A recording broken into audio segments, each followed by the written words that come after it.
Have you ever heard of a time when a whole country almost disappeared from the map? Not through a single battle, but through a slow, agonizing flood of invasions, civil war, and political chaos. This isn't a fantasy story. This is the real history of 17th century Poland. A period so devastating it's known as the Deluge. Picture this: the Polish-Lithuanian Commonwealth. At its peak, it was one of the largest and most powerful nations in Europe, stretching from the Baltic Sea almost to the Black Sea.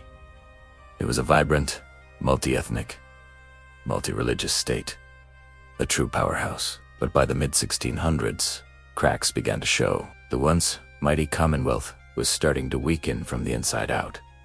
So what went wrong? Imagine a system where the nobility, the Szlachta, held immense power. They elected the king and could veto any law they didn't like with something called the liberum veto. Just one nobleman saying, "I do not allow," could bring the entire government to a halt. In theory, it was about protecting liberty. In practice, it became a recipe for gridlock and chaos. Ambitious nobles, known as magnates, built their own private armies and acted like kings in their own lands. They feuded with each other, ignoring the needs of the state. This constant infighting was like a poison, slowly paralyzing the country.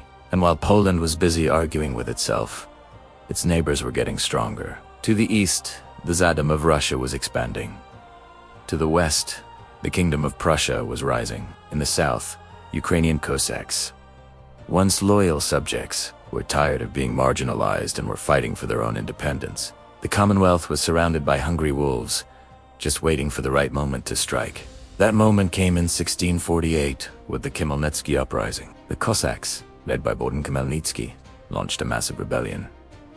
This wasn't just a border skirmish. It was a full-blown war that tore through the eastern territories. The Commonwealth's armies, weakened by years of neglect, struggled to contain the uprising. After years of brutal fighting, Khmelnytsky, feeling cornered, made a fateful decision. He sought protection from the Russian Tsar. In 1654, with the Treaty of Preyaslav, a large part of Ukraine was brought under Russian influence. This immediately triggered a war between Russia and the Commonwealth, a conflict that would last for over a decade and drain Poland's resources even further. Just as the Commonwealth was locked in this desperate struggle in the east, another storm gathered on the horizon. King Charles X. Gustav of Sweden saw a golden opportunity.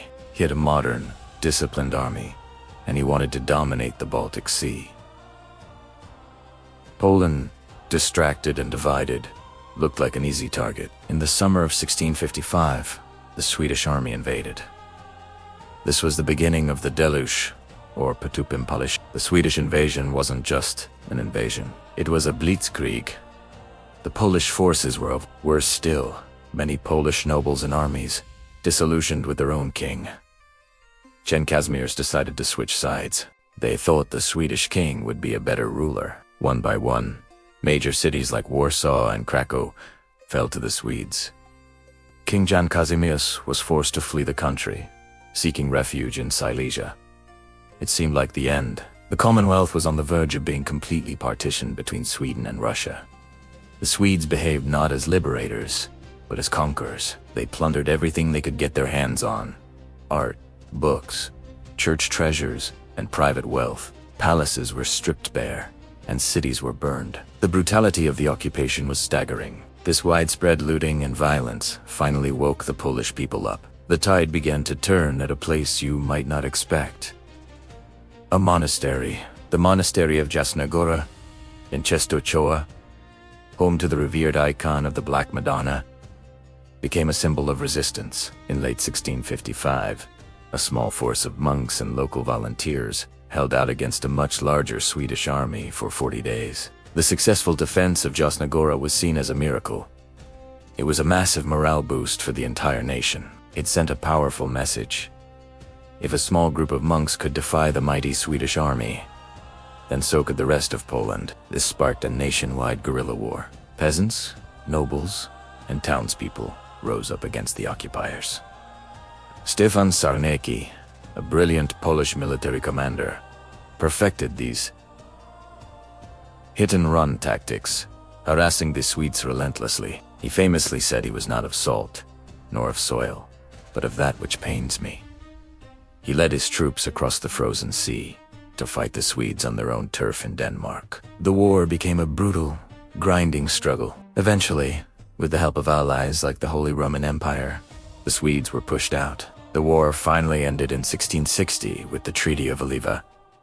Poland's independence was saved, but the cost was astronomical. Let's talk about that cost. Over the course of these wars, the Cossack uprising, the Russian War, and the Swedish Deluge, the Polish-Lithuanian Commonwealth lost nearly a third of its population. That's millions of people gone. Entire regions were depopulated. The economy was shattered. Fields were fallow. Trade routes were destroyed, and cities were in ruins.